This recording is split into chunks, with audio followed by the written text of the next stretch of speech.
बिस्मिल्लाहिर्रहमानिर्रहीम। तमाम देखने और सुनने वाले अहबाब को नेचुरल हेल्थ टिप्स में खुश आमदीद। नाज़रीन, अनार हम सब के लिए अल्लाह ताला की एक बहुत बड़ी नेमत है। जड़ों से लेकर पत्तों तक इसका हर हिस्सा शफा का ज़रिया है।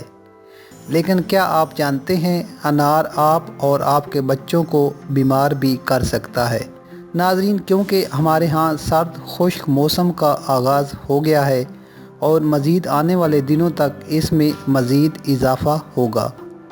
अनार का सीज़न भी है और हम ख़ास तौर पर अपने बच्चों को अनार शौक़ से खिलाते हैं ताकि बच्चों को भूख लगे, जिगर अच्छी तरह काम करे।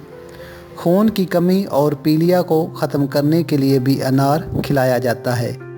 आप ज़रूर बच्चों को अनार खिलाएं, खुद भी खाएं, लेकिन याद रखें अनार में सर्द बलगमी मादे होते हैं जो सीने की जकड़न, खांसी, बलगम, नज़ला ज़ुकाम और बुखार की वजह बनते हैं।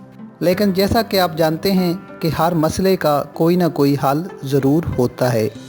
आपको एक कहवा बताऊंगा, इससे अनार के सर्द मादों से आपकी सेहत ख़राब नहीं होगी और आप अनार के फ़ायदों से ठीक तरीके से मुस्तफ़ीद हो सकेंगे।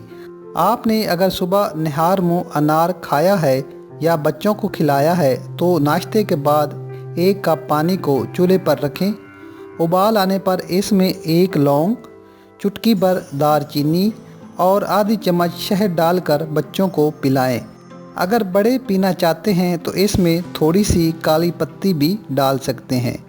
नाज़रीन, मौसम की तब्दीली के मुताबिक अनार खाने के लिए ये एक एहतियाती तदाबीर थी।